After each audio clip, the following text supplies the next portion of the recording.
Good morning. It's a bit cramped here and the lighting's not the best, but we'll begin with where we left off last time with a fairy tale. It takes a while and then we'll look at what we've been doing. By the side of a wood, in a land a long way off, ran a fine stream of water. The miller's house was close by, and the miller, you must know, had a very beautiful daughter, who was, moreover, very shrewd and clever. When the king of the land, who was very fond of money, heard the miller's boast that his daughter could spin gold out of straw, he sent for the girl to be brought before him, gave her a spinning wheel, and said, "All this straw must be spun into gold before morning, as you love your life." Then the door was locked, and she was left alone. She sat in one corner of the room and began to bewail her heart faint, when on a sudden the door opened and a droll-looking little gentleman hobbled in. "Good morrow to you, my good lass. What are you weeping for?" "Alas," cried she, "I must spin all this straw into gold, and I know not how." "What will you give me," said the hobgoblin, "to do it for you?" "My necklace," said the maiden. So he took the necklace and began to work round about, low and behind. Reel away, straw into gold, and all the straw was soon spun into gold. But the king grew still more greedy of gain, and shut up the miller's daughter with a fresh task. The little man came and said, "What will you give me to do your task for you?" "The ring on my finger," said she. So he took the ring and began to work round about, low and behind. Reel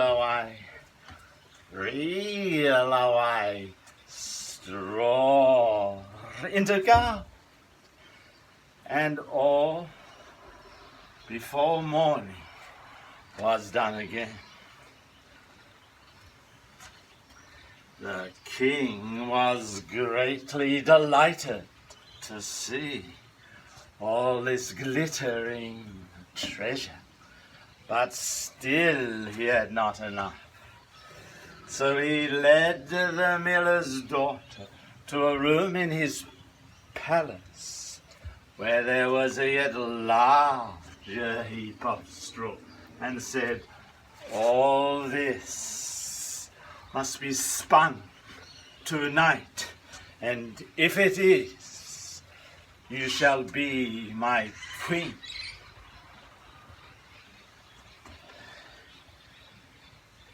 The little man came and said, "What will you give me to spin gold for you this third time?" "Alas," cried she, "I have nothing left." "Then say that you will give me the first child that you may have when you are queen." "That never may be," thought the maiden to herself. But as she knew no other way to get the task done, she said she would do as he asked. Then round went the wheel again to the old song, and all was soon done again. The king came in the morning, and finding all to his liking, was forced to keep his word.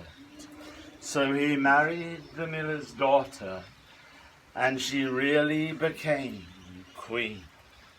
At the birth of her first child, she forgot the dwarf and all that she had said, but one day he came back and put her in mind of it. Then she grieved sorely at her misfortune, and said she would give him all the wealth of the kingdom if he let her off, but in vain, till at last her tears softened him, and he said, I will give you 3 days' grace, and if during that time you can tell me my name, you shall keep your child. Now the queen lay awake all night, thinking of all the names she had ever heard, and sent messengers into all the lands to find new ones. The little man came, and she began with Timothy, Ichabod, Benjamin, Jeremiah. But to each and every one he said, No, madam, that is not my name. On the second day, she began with all the comical names she could think of: Bandy Legs, Hunchback, Crook, Shank. But to each and every one he said, No, madam, that is not my name.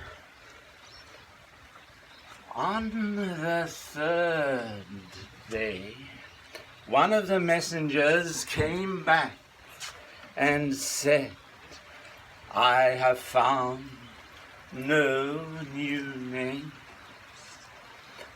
But yesterday, as I was climbing a high hill, I saw a little hut, and before that hut burnt a fire, and round the fire was dancing a little gentleman, one leg, and singing, Merrily will the feast I make.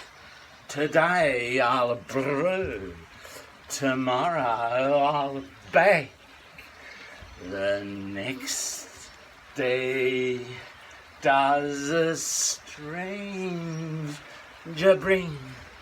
Little does my lady dream.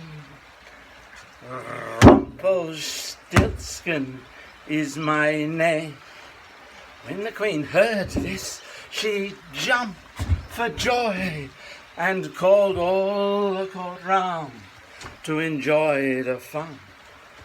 The little man came, and he began to chuckle at the thought of having the child, and cried out, Now, madam, what is my name? Is it Tom? No, madam. Is it John? No, madam. Can your name be Rumpelstiltskin? said the lady slyly. Some witch told you that. Some witch told you that. And he dashed it so deeply into the floor they had to lay hold of it, both hands, to pull it out. Then he made the best of his way off, while the lady laughed and said, I wish you a merry feast, Mr. Rumpelstiltskin.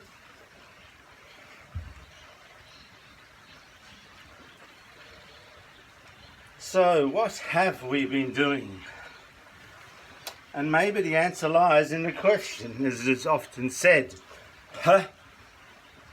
What have, and the what, the bringing ourselves here, the what being devoted to it, and moving closer to it with the b, to the tact of the blood and so on. Anyway, we've been, so maybe the question, what have we been doing? The answer to it is, what have we been doing? And we start with the the double g, to see where it's going and what we have been doing. Anyway, we've been having a bit of fun. We've been moving a lot. We've been getting our blood going. So getting rid of any blood clots we might have through sitting a lot, a very sedentary lifestyle, what happens in planes, and what happens, funnily enough, with all this corona stuff. And we've been changing what we do from one to the other, one sound to the other, one movement to the other, and doing it and going somewhere, going through the story. And that's what the word immune means originally, where it comes from, MEI in the Indo-Germanic languages, to move, change or do. So we've been having fun. We haven't been trying to grab hold of everything and hold on to it. We haven't been in anxiety, and we've been more like somebody who just plays in it, like a child, except ye who become as little children. It's not only in the so-called Christian language, but it's in most other traditional paths, becoming like children again. And they're the ones also, funnily enough, that don't have to worry about the coronavirus, as it's called. Yeah, we're actually just playing with what's there and quite contented. And if we do it, we're quite devoted to it. And it's a selfless thing.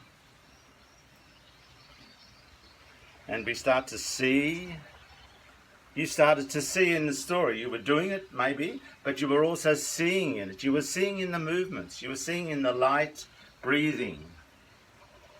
You were seeing in the breathing of light. That's the same as clairvoyance. But we were developing it anew. We were working on ourselves, on our breathing, changing from one to the other very quickly. We were getting new abilities, like the ability to be content, the ability to be devoted to, like I've done in other videos, the w, the s, and the d, of course, and the t, which we haven't gone through, the n, the l, dealing with reality, courage. We're developing all these things in a fun, playful, very brief and efficient 2 F's. Selflessness. We're shedding a new shell, manifesting a new shell all the time. All these sounds that bring about virtues, that are the basis of the virtues, and all these virtues, sounds, virtues, and then the abilities to weigh up, to have it already weighed up, to stick at it, to be here and be able to act. To really act and to want something, to be devoted and want it to happen in other people. And so on. There are many of them, and in the next video we'll go through them looking at them in a certain way that they work. But now we could say what we've just been doing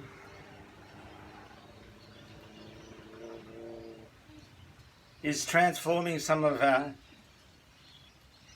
disabilities into abilities. And we were playing in a way that we were happy with what we had. To do this is a very courageous thing. And we're talking also about inner courage that helps us also with outer, with each profession, each task on the world, and gets us into our limbs, out of, you spell anxiety with an X, but you actually say it with anxiety. Anxiety, and you can't breathe. You're in your the upper here, and in the head, anxiety. But now we were breathing out, and limbs, and yeah. Anxiety is not being able to breathe out, being depressed, all those things you can look at as a form of anxiety. Fear, yeah, we're up in our upper respiratory system. And here we were getting out of it. We were getting into our limbs. We were emptying our nerves, which is perhaps how they were meant to be. And we were breathing out, and that allows us then to breathe in. So anxiety, fear, and all those things work to create. When you can't breathe in, it's because you can't breathe out, you see. When you can't breathe in is because you can't initially breathe out. So we were getting out of our nerves into our limbs. And that is maybe the modern road to health, to getting out of all of to get back to doing things, but doing things in a modern way. From the old common doing, common sense, to a new creating out of ourselves and out of the 12, a new common sense.